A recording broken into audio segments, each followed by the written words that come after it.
Welcome to MS news bulletin. Railway Koduru మాజీ MLA Gunti Venkateswara Prasad గుండెపోటుతో ఇవాళ మృతి చెందారు. అనారోగ్యంతో ఇటీవల తిరుపతిలోని ఓ ప్రైవేట్ ఆసుపత్రిలో చేరిన ఆయన చికిత్స పొందుతూ తుదిశ్వాస విడిచినట్లు కుటుంబీకులు వెల్లడించారు. అమెరికాలోని డల్లాస్లో జిప్టాన్ డ్రోన్ డెలివరీ సేవలు ఆశ్చర్యపరుస్తున్నాయి. ట్రాఫిక్లో సంబంధం లేకుండా నిమిషాల్లోనే ఆహారం, మందులను ఇళ్లకు చేరుస్తున్నాయి. ప్రియాంక గాంధీ కుమారుడు రైహాన్ వాద్రాతో ఎంగేజ్మెంట్ వార్తలతో అవీవా బేగ్ పేరు ఇప్పుడు సోషల్ మీడియాలో మారుమోగుతోంది. ఢిల్లీకి చెందిన ఆమె ఒక ప్రొఫెషనల్ ఫోటోగ్రాఫర్. జర్నలిజం చదివిన అవీవా అటెలియర్ 11 అనే ఫోటోగ్రఫీ స్టూడియోను నడుపుతున్నారు. వచ్చే ఏడాది ఫిబ్రవరిలో జరగనున్న T20 వరల్డ్ కప్ నకు ఇంగ్లాండ్ జట్టును ప్రకటించింది. హ్యారీ బ్రూక్ కెప్టెన్ల 16 మందితో టీం అనౌన్స్ చేసింది. ఇట లివింగ్ స్టోన్ కు జట్టులో చోటు దక్కలేదు. స్విగ్గీ, జొమాటో, బ్లింకిట్ వంటి క్విక్ కామర్స్ సంస్థల డెలివరీ ఏజెంట్లు రేపు దేశవ్యాప్త సమ్మెకు పిలుపునిచ్చారు. 10 నిమిషాల డెలివరీ మోడల్ రద్దు చేయాలని, సరైన వేతనం, ప్రమాద బీమా కల్పించాలని వారు డిమాండ్ చేస్తున్నారు. World chess champion Magnus Carlsen మరోసారి తన అసహనాన్ని ప్రదర్శించారు. దోహాలో జరుగుతున్న చెస్ ఛాంపియన్షిప్ లో భారత గ్రాండ్ మాస్టర్ అర్జున్ చేతిలో ఓటమి పాలయ్యారు. దీనిని తట్టుకోలేక పావుతో చెస్ బోర్డును కొట్టి తన కోపాన్ని ప్రదర్శించారు.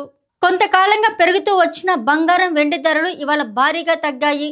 హైదరాబాద్ బులియన్ మార్కెట్లో 24 క్యారెట్ల 10 గ్రాముల పసిడి ధర 3,050 రూపాయలకు తగ్గి 1,36,200కు చేరింది. అటు వెండి ధర ఏకంగా 23,000 తగ్గి కిలో 2,58,000గా ఉంది. న్యూ ఇయర్ సందర్భంగా మద్యం అమ్మకాల పని వేళలను ఎక్సైజ్ శాఖ పొడిగించింది. డిసెంబర్ 31న జనవరి 1వ తేదీలో అర్ధరాత్రి 12 గంటల వరకు అమ్ముకునేందుకు మద్యం షాపులకు పర్మిషన్ ఇచ్చింది. బార్లు, ఇన్ హౌస్ ఈవెంట్లకు పర్మిట్ లైసెన్సులు ఉన్నవారికి రాత్రి 1 గంట వరకు అనుమతి ఇచ్చింది.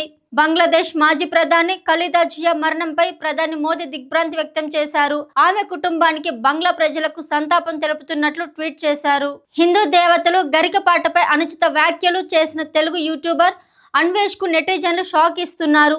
యూట్యూబ్, ఇన్స్టాగ్రామ్లో అతడు నా అన్వేషణ పేజీని అన్ఫాలో చేస్తున్నారు. దీంతో అన్వేష్ 2 లక్షలకు పైగా ఫాలోవర్స్ను కోల్పోయారు. వైకుంఠ ఏకాదశి సందర్భంగా తిరుమల శ్రీవారి ఆలయానికి భక్తులు పోటెత్తుతున్నారు. ఉత్తర ద్వారం నుంచి పలువురు సినీ, క్రీడా, రాజకీయ ప్రముఖులు దర్శనం చేసుకున్నారు.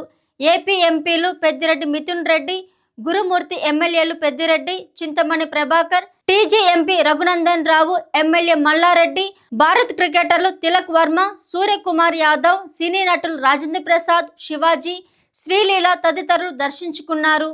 మకరు విలక్కు పండుగ కోసం శబరిమల అయ్యప్ప ఆలయం ఇవాళ సాయంత్రం 5 గంటలకు తెరుచుకుంది.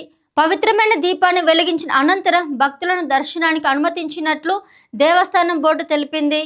ఏపీలో 28 జిల్లాలు ఏర్పాటు చేస్తూ కేబినెట్ నిర్ణయం జనవరి 1 నుంచి అమలులోకి వస్తుంది. మచిలీపట్నం నుంచి హైదరాబాద్ ఫ్యూచర్ సిటీకి ఎక్సైజ్ వే. FIDE world rapid chess championship లో కాంస్య పథకాలు గెలిచిన హంపి అర్జున్ ఎరిగైసి. జూబ్లీ హిల్స్ ఎమ్మెల్యేగా నవీన్ యాదవ్ ఎన్నికను రద్దు చేయాలని బీఆర్ఎస్ అభ్యర్థిగా పోటీ చేసిన మాగంటి సునీత తెలంగాణ హైకోర్టులో పిటిషన్లు దాఖలు చేశారు. సోషల్ మీడియా ద్వారా జూనియర్ సమంతగా గుర్తింపు తెచ్చుకున్న ఆశురెడ్డి మరోసారి వార్తల్లో నిలిచింది.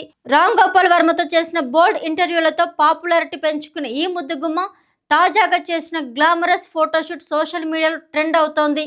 ప్రకృతి నేపథ్యంతో స్టైలిష్గా కనిపించిన ఆశురెడ్డి ఫోటోలపై అభిమానులు ప్రశంసలు కురిపిస్తుండగా కొంతమంది నెటిజన్లు మాత్రం నీకు మంగమ్మతే కరెక్ట్ అంటున్నారు. ఆమె డ్రెస్సింగ్ పై విమర్శలు కురిపిస్తున్నారు. ఉత్తరాఖండ్లోని అల్మోరా జిల్లాలో మంగళవారం ఉదయం జరిగిన ఘోర రోడ్డు ప్రమాదం యావత్ దేశాన్ని దిగ్భ్రాంతికి గురి చేసింది. ద్వారాహాత్ నుంచి రామ్నగర్ వెళ్తున్న బస్సు మలుపు వద్ద అదుపు తప్పి పాతాళం లాంటి 100 అడుగుల లోయలోకి దూసుకెళ్లింది. ఈ భీకర ప్రమాదంలో 7 అక్కడికక్కడే ప్రాణాలు కోల్పోగా మరో 12 మంది మృత్యువుతో పోరాడుతున్నారు. తిరుమల శ్రీవారిని తెలంగాణ సీఎం రేవంత్ రెడ్డి దర్శించుకున్నారు. ఆలయ వైకుంఠ ద్వారాలు వేకువజామున తెరుచుకోగా కుటుంబ సమేతంగా ఆయన దర్శనానికి వెళ్లారు. ఇవి ఈ రోజుకి సంబంధించిన ప్రముఖ వార్తలు. మరిన్ని అప్డేట్స్ కోసం సబ్స్క్రైబ్ చేసుకోండి MS న్యూస్.